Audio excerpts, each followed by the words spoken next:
খানা নামায়া দিয়া মোহতামিম সাহেবের কাছে যায় বলতেছে চাকরি করব না। কেন? বডি মাদ্রাসায় যেটি পালেন এটি সব দেয়া দাও। সবসময় গরু বলে শোয়া গেছি, আজকেও গরু বলতেছে বিজা বিজা খানা নিয়ে আইলাম। মোহতামিম সাহেব বুঝছে সরল সহজ মানুষ, চেতলে তো এরমই চেতে গেছে গা সিধা বাড়িতে। রাত্র ৩টার সময় আসতেছে, আয়সা মোহতামিম সাহেবের দরজায় খটখটাইতেছে, জিজ্ঞাসা করছে কে? হুজুর আসছি। কি জন্য? চাকরি করব। তুমি না দিনের বেলা চলে গেলে চাকরি করবো না? এতদিন চাকরি করতেছিলাম শুই না, এখন চাকরি করব দেখা। বলছে এটা আবার কি?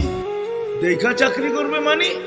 আমি স্বপ্নে দেখতেছিলাম কিয়ামত হয়ে গেছে, আমি পুলসিরাতের পাশে যে দাঁড়ায় আছি, পুলসিরাত চুলের মতো চিকন, তলোয়ারের মতো ধার। ভয় পাইতেছিলাম এটার উপরে পা রাখবো তো রাখবো কি করে। একটু পরে চিৎকার শুনলাম, তো দেখলাম মাদ্রাসার ছেলেগুলা সবগুলা হইহুল্লার করতে করতে আসতেছে।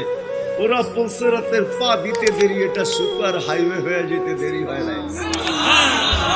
সবগুলা উঠা পার হইতেছে, একটা পিছন থেকে আমাকে দেখা ফেলছে আর চিৎকার দিয়া বলছে ওই তোরা যাস কই? আমগো গরুটা তো দাঁড়ায় আছে, ওরে নিয়ে যাবি না?